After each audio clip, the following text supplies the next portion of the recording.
When we bought a house, my husband's parent took my keys, saying, "I'll be decorating everything, you have no taste." My husband agreed and handed over our budget. I nodded, picked up my phone, and said, "Then let's call the realtor, because you just designed your own new home." They turned pale.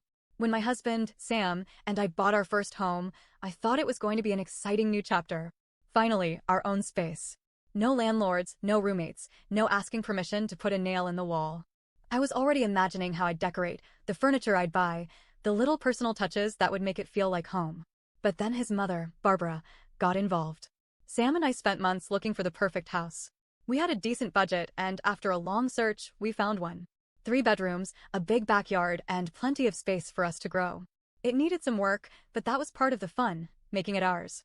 The night we signed the papers, we celebrated with takeout on the floor of our empty living room. I felt so happy, so relieved. Then Barbara walked in. She took one look around and sighed like we had just moved into a dumpster. "Oh, honey, this place needs a lot of work. But don't worry, I'll take care of it." I laughed, thinking she was joking. She wasn't. I said, "Well, I want to do most of it myself. I already have a few ideas."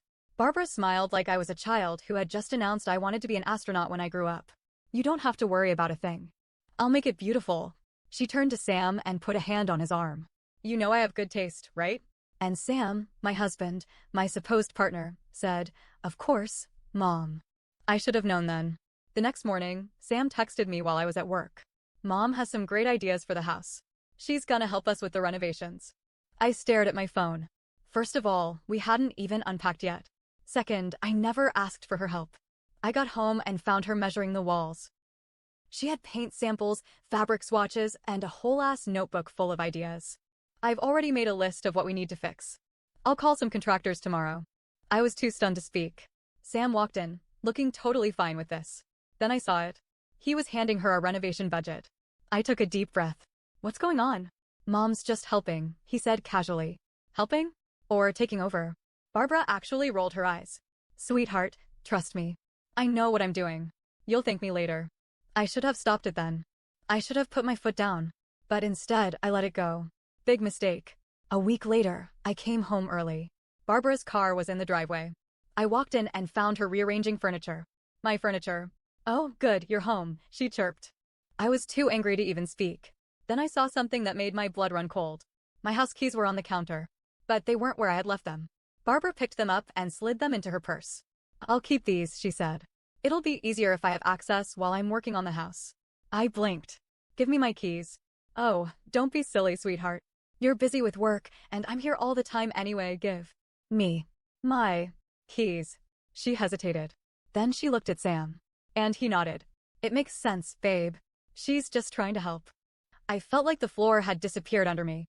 I looked at my husband, the man I married, the man I thought I could trust. And I realized in that moment, I was alone in this. Barbara smiled and patted my arm like I was a child throwing a tantrum. "You'll be thanking me in a few months. This house is going to look amazing." I didn't move. I didn't speak. I just nodded. Then I picked up my phone. "All right," I said, keeping my voice calm. "Then let's call the realtor. Because you just designed your own new home." Silence. Barbara froze. Sam's face turned red. "Wait. What?" Barbara laughed nervously. "If you want to take over a house, you might as well own it. You clearly want this one. So I'll call the realtor and we'll put it back on the market. You can buy it. Or maybe we'll just sell it to someone else." Barbara's mouth opened and closed like a fish. "You're being ridiculous."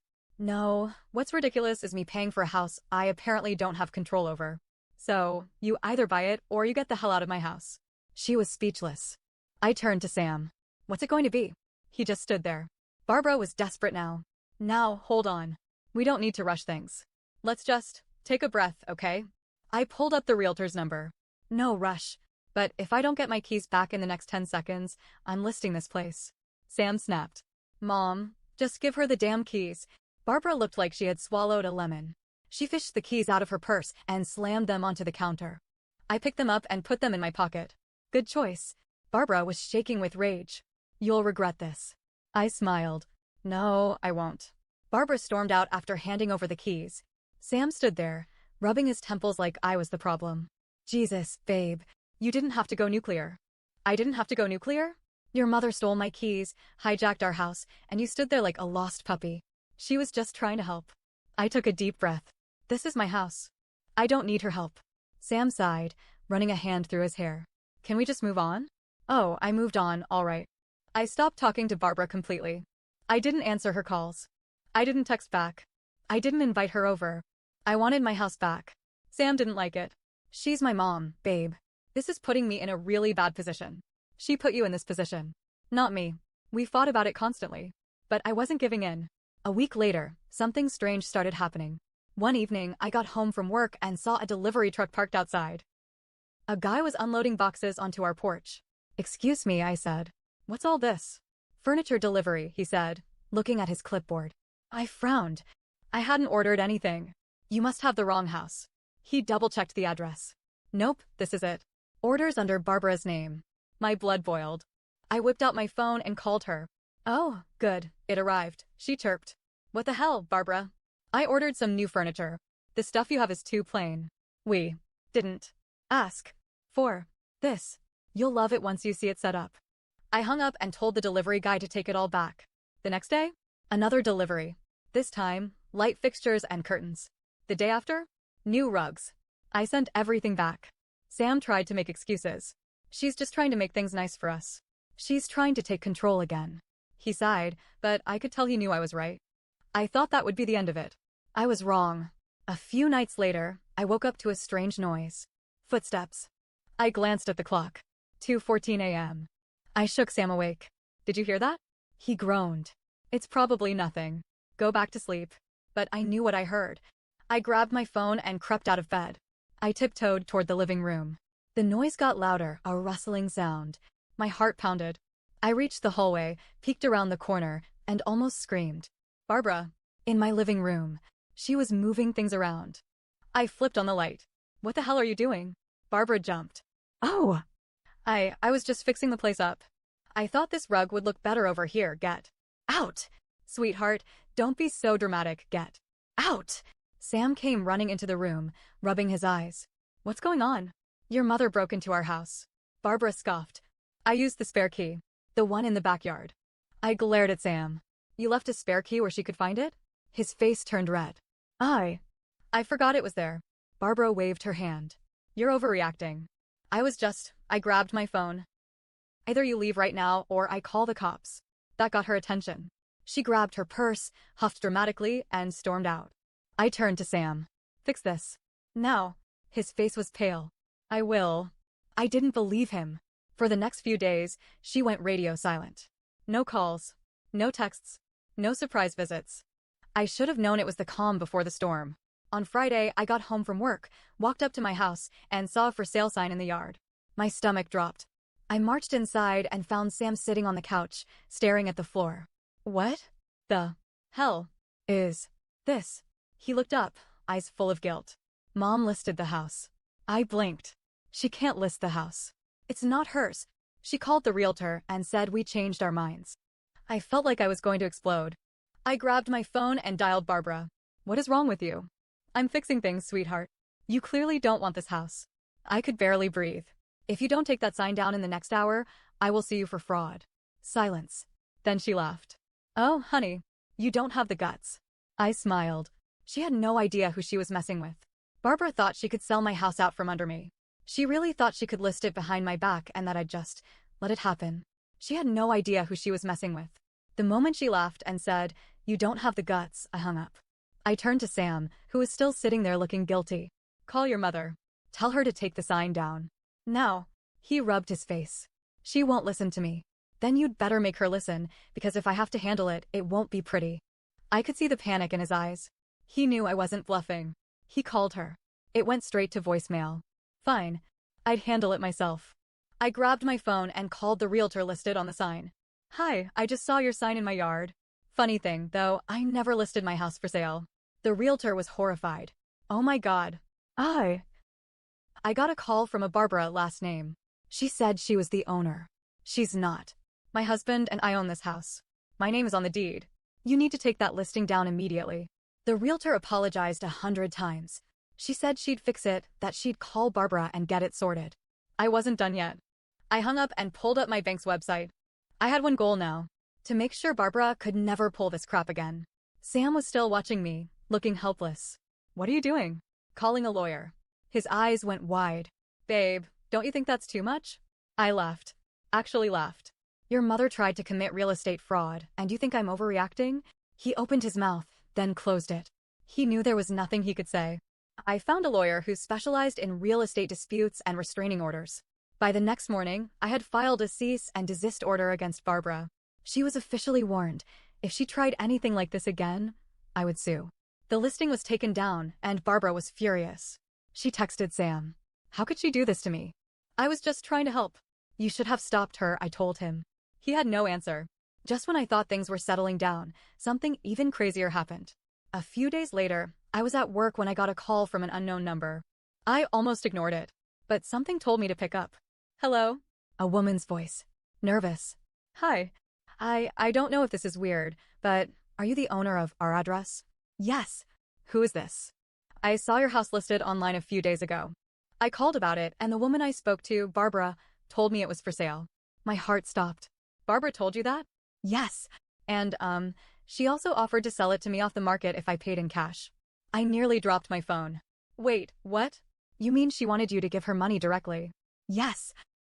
She said she could handle everything without a realtor and that we could just keep it between us to avoid extra fees. I felt sick. This wasn't just manipulation anymore. This was criminal. Do you have anything in writing? I asked. She emailed me the details. I clenched my fists.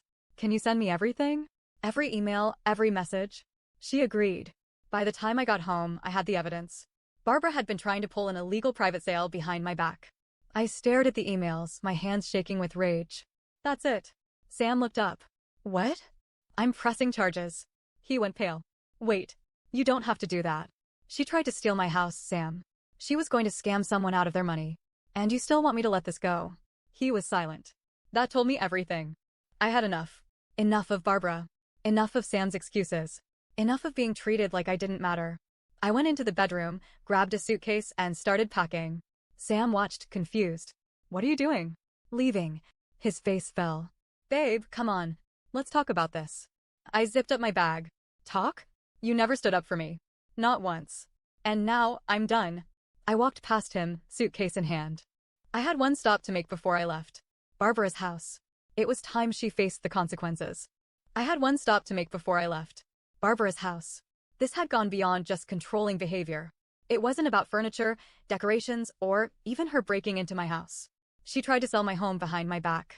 She almost scammed an innocent buyer out of their money. And Sam? He let it happen. My whole life had been turned upside down because of these two. And now? I was done playing nice.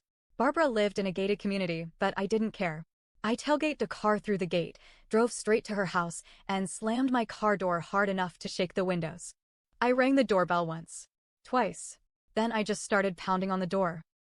Barbara opened it, wearing a silk robe like she hadn't just committed actual fraud. Oh, sweetheart, what a surprise, she chirped, pretending nothing was wrong. I shoved my phone in her face. Read that. She frowned, then glanced at the screen. Her own email. The one where she offered to sell my house under the table. She went still. Where did you get this? She asked, her voice quieter. Doesn't matter. I stepped forward, forcing her back into the house. You stole my keys. You tried to steal my house. And now I have proof. Barbara started smiling, but it was fake, tight, nervous. You're making this bigger than it is, honey. It was just a misunderstanding. My voice was shaking now, but not from fear. From anger. You sent fake listings. You tried to get a stranger to send you money for my house. Do you know what that's called, Barbara? She didn't answer. It's called wire fraud. It's a felony. And if I go to the police, you'll be explaining it in front of a judge. Her face drained of color. She tried to speak, but I didn't give her the chance. You're going to call that realtor, and you're going to explain that you lied. Then you're going to call the buyer and tell them the sale was a scam. And when you're done, you're going to stay the hell out of my life. Silence. Barbara stared at me like she didn't recognize me.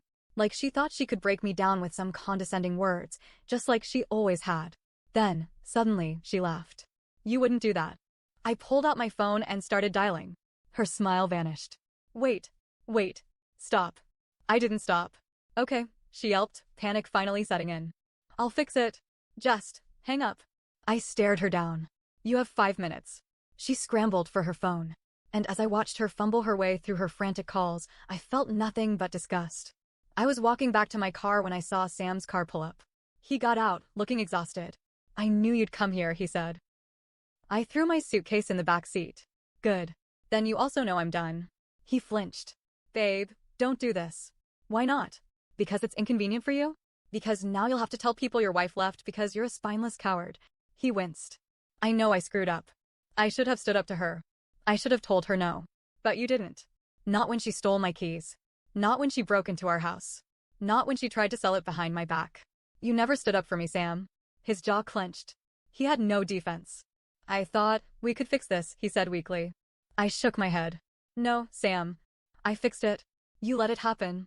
Tears welled in his eyes. I love you. I stared at him. If you loved me, we wouldn't be here. For a moment, I thought he might fight harder. That he might actually try for once. But then his shoulders slumped. He knew it was over. I never wanted to choose between you and my mom, he whispered. You didn't have to, I said. You just had to choose us. But you never did. I got in my car. He didn't try to stop me. As I pulled away, I saw him standing in the driveway. Alone. Barbara tried calling me a few times. I never answered. Sam tried too, but his calls got shorter. His texts got less frequent.